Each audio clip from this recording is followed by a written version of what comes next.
Hola, ¿cómo están? Hemos visto movimiento circular, hemos visto qué es período, qué es frecuencia, y bueno, son conceptos que nos van a ser muy útiles, porque lo que vamos a ver ahora es el movimiento oscilatorio, también conocido como movimiento armónico simple, movimiento oscilatorio armónico. Armónico hace referencia a un patrón que se repite, porque vamos a ver que ese movimiento de oscilación, esa misma oscilación se va repitiendo, ¿no? Y bueno, ¿qué tipos de movimiento oscilatorio? ¿Qué es un movimiento oscilatorio? Si uno se imagina un péndulo oscila, ¿no? Está haciendo un movimiento oscilatorio. Si yo tengo, por ejemplo, como dibujé acá en mi pizarra, si yo tengo una esfera agarrada de un resorte y la tiro para abajo, cuando la suelte va a empezar a hacer esto, hasta que llegue un momento que va a volver a su posición de equilibrio, ¿no es cierto? Otro ejemplo muy común de movimiento oscilatorio pueden ser, bueno, aquellos que vieron mecánica, por ejemplo, los chicos de quinto agro que vieron mecánica agrícola, tal vez vieron motores de combustión interna, donde ustedes tienen un cigüeñal que está realizando un movimiento oscilatorio, el pistón con la biela que sube y baja está realizando un movimiento oscilatorio, ¿sí? Ese movimiento oscilatorio de ir y venir, uno podría tender a pensar, bueno, es un movimiento rectilíneo uniforme. Bueno, en realidad no. Se mueve en una línea recta, pero va cambiando de dirección, así que ya de entrada la velocidad no es constante. Además, va a ocurrir que cuando llegue a los extremos, la velocidad va a ir disminuyendo y cuando pase por el centro de equilibrio, su velocidad aumenta. Por lo tanto, no tiene ni constante la dirección, no tiene constante la velocidad y tampoco tiene constante la aceleración. Por lo tanto, es un movimiento aparte, ¿sí? Es un movimiento característico que se llama movimiento oscilatorio. Eh, por ejemplo, si ustedes ven un auto, yo siempre hago referencia a los autos porque en un auto se ve un montón de física o ingeniería si uno sabe observar. La parte de la amortiguación de un auto van a ver que tiene, por ejemplo, la amortiguación, la parte de la suspensión propiamente dicha, que pueden ser los resortes que se llaman espirales, o hojas elásticas, que lo que hacen es, bueno, absorber la energía de los impactos, ¿no? Pero además de eso tienen como si fuesen una especie de infladores, si uno los ve, que son los amortiguadores, que lo que hacen es frenar esa oscilación, ¿no? ¿Qué pasa si un auto agarra un pozo? Bueno, si un auto agarra un pozo, la suspensión actúa, pero ese movimiento oscilatorio lo tiene que frenar. Bueno, y eso es lo que hace un amortiguador. Es muy común ver, si ustedes ven un auto viejo, por ejemplo, que si no tiene amortiguadores, cada vez que agarra un pozo, luego se va amacando como 3 cuadras, ¿no? Hasta que deja de oscilar. Bueno, un auto bueno que tenga amortiguadores lo que hace es agarrar un pozo y frenar la oscilación. Bueno, esos son ejemplos de movimiento oscilatorio, ¿no? Bueno, lo que vamos a hacer es ver cómo se calcula el movimiento oscilatorio y qué fórmulas le aplicamos. Bueno, supongamos que tenemos un punto P que está realizando un movimiento circular uniforme, ¿sí? Como el que ya hemos visto.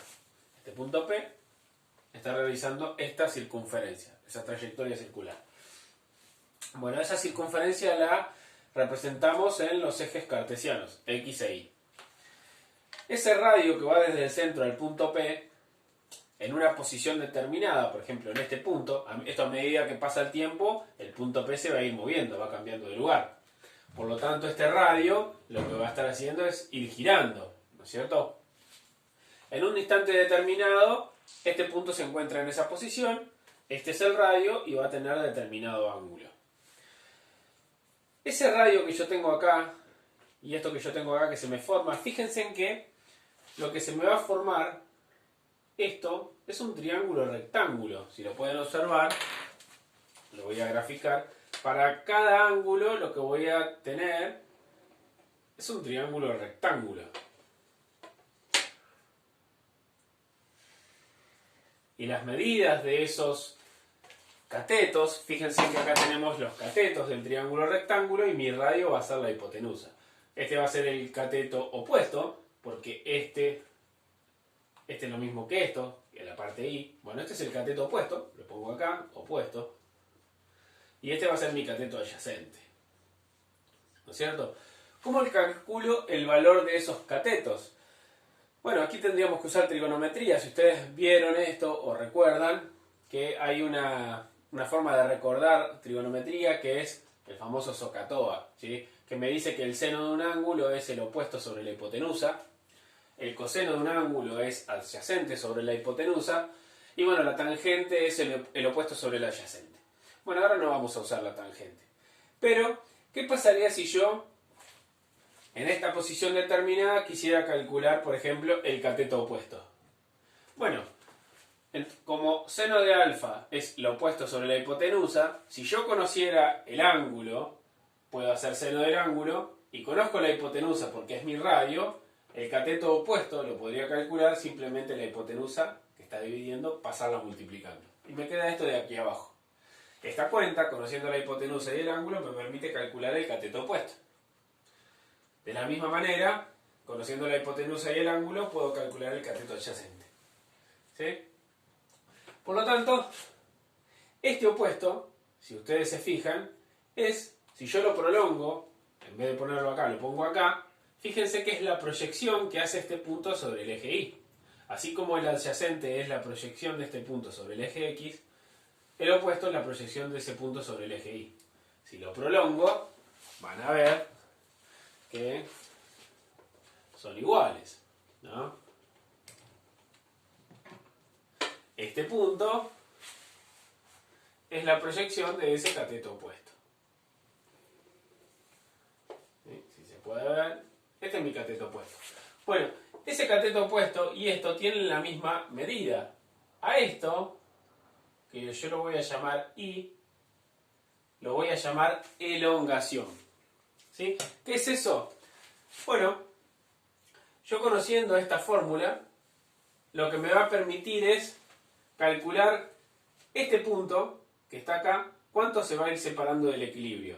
Me voy a olvidar de ese móvil que gira, ¿sí? Porque en realidad lo que estoy haciendo es utilizar las fórmulas que ya conocemos y ese punto de movimiento circular, porque esto me va a permitir calcular cómo este punto va y viene por el eje Y, ¿sí? A medida que este punto P va girando, ¿sí? Este punto va y viene por el eje Y, porque fíjense que si esto estuviese en un ángulo menor, si el punto P estuviese por aquí, por ejemplo, su proyección o su cateto opuesto sería por acá, ¿no es cierto? Tendría esta altura. Ahora, si el punto P estuviese por acá, la proyección sobre el eje Y estaría más o menos en esta posición, ¿sí? Como a medida que el punto P va girando, su proyección sobre el eje Y, que es el cateto opuesto, va a ir y venir sobre el eje Y. Entonces yo puedo calcular la posición de ese punto que va y viene sobre el eje Y, voy a poder calcular la ecuación de un movimiento oscilatorio. ¿Sí? Bueno, eso es lo que vamos a hacer. Aquí representé distintas posiciones que va ocupando ese punto P, que es el puntito azul, que se va moviendo con movimiento circular uniforme. Yo representé distintas posiciones, posición 0, 1, 2, 3, 4. Esto es a medida que se va moviendo las distintas posiciones que ocupan un tiempo determinado. Fíjense que la proyección sobre el eje Y, que nos va a dar ese cateto opuesto, ¿no?, que yo prolongo, en la posición 0 va a estar en 0. La posición 1 va a ser 1, la posición 2 va a ser 2, la posición 3 va a ser 3, en la 4 va a ser 4, en la 5 va a ser 5, en la 6, 6. Quiere decir que a medida que esto se va moviendo en la circunferencia, su proyección sobre el eje Y va y viene, va ocupando distintos puntos del eje Y, va y viene. O sea, mientras el punto P realiza un movimiento circular uniforme, el punto del eje Y va y viene con un movimiento oscilatorio armónico. Por lo tanto, calcular ese cateto opuesto, ¿sí?, a mí me permite calcular cuánto se separa del equilibrio ese móvil o ese punto que está haciendo un movimiento oscilatorio armónico, ¿sí?, movimiento oscilatorio. Como el cateto opuesto yo lo puedo calcular haciendo hipotenusa por seno del ángulo, quiere decir que ese punto I que se mueve, que realiza el movimiento oscilatorio, lo puedo calcular multiplicando el radio, que es mi hipotenusa, por el seno del ángulo. ¿Sí? Bueno, esta formulita me va a permitir a mí calcular cuánto se separa del equilibrio algo que esté realizando un movimiento oscilatorio. Bueno, ahora le vamos a hacer unas modificaciones a esa formulita para utilizarla mejor. Bueno, entonces, para calcular esa proyección sobre el eje Y, que es mi cateto opuesto, tengo que hacer radio por seno del ángulo. Si ustedes se acuerdan, para la velocidad angular usábamos, para calcular la velocidad, ángulo sobre tiempo me daba la velocidad angular. Y si yo despejo el ángulo, me da que tiempo por velocidad angular es igual al ángulo. Por lo tanto, aquí puedo reemplazar, donde tengo mi ángulo, y poner velocidad por tiempo, que es lo que hice acá. Entonces me queda radio por seno de velocidad por tiempo. También, si recuerdan, la velocidad la podíamos expresar así, haciendo 360 dividido el período, o 2pi dividido el período. Por lo tanto, también puedo reemplazar. Donde acá tengo velocidad, pongo 360 por el período, ¿no? Porque es lo mismo. ¿Sí? Y aquí, que tengo exactamente lo mismo de arriba, lo que hago es cambiar. Porque una vez que yo tengo un movimiento oscilatorio, ¿sí? Ya me olvido de ese movimiento circular asociado. Entonces ya no hablo de radio, sino que cuando yo estiro un cuerpo con un resorte y lo suelto, lo que voy a tener no es un radio, sino una amplitud, que es la distancia mayor que lo separa del equilibrio. ¿Sí? Entonces voy a reemplazar esa R por la A de amplitud. Y esta fórmula que me queda acá es la que me va a permitir, conociendo yo el período que tiene un movimiento oscilatorio, es decir, cuánto tarda en realizar una oscilación completa, esta fórmula me permite, conociendo su amplitud máxima, conocer qué distancia lo separa del equilibrio en cualquier instante de tiempo. ¿Sí? Bueno, es una fórmula que la vamos a usar, van a ver que no es difícil. Bueno, aquí llegamos a la fórmula final que nos permite calcular la oscilación o la distancia que separa de equilibrio a un cuerpo o un punto que está oscilando en función del tiempo. ¿Sí? Esta T minúscula chiquitita es tiempo y esta T mayúscula es período. Y esta misma fórmula la podemos expresar de todas estas maneras. Estamos diciendo lo mismo. Bueno, esto es igual a eso. Fíjense que acá lo único que cambia es, en vez de usar 360 uso 2pi, que sería lo correcto. ¿Sí? Es exactamente lo mismo. Aquí en vez de usar período estoy usando la frecuencia. Fíjense en que esto, ¿sí? Esta es mi velocidad angular, 360 sobre el período. Por lo tanto también lo puedo expresar 360 por la frecuencia. ¿Sí? Sigo poniendo lo mismo. Y en vez de usar 360, usar 2pi. ¿Sí? Las cuatro fórmulas son la misma, ¿sí? Con distintas variables.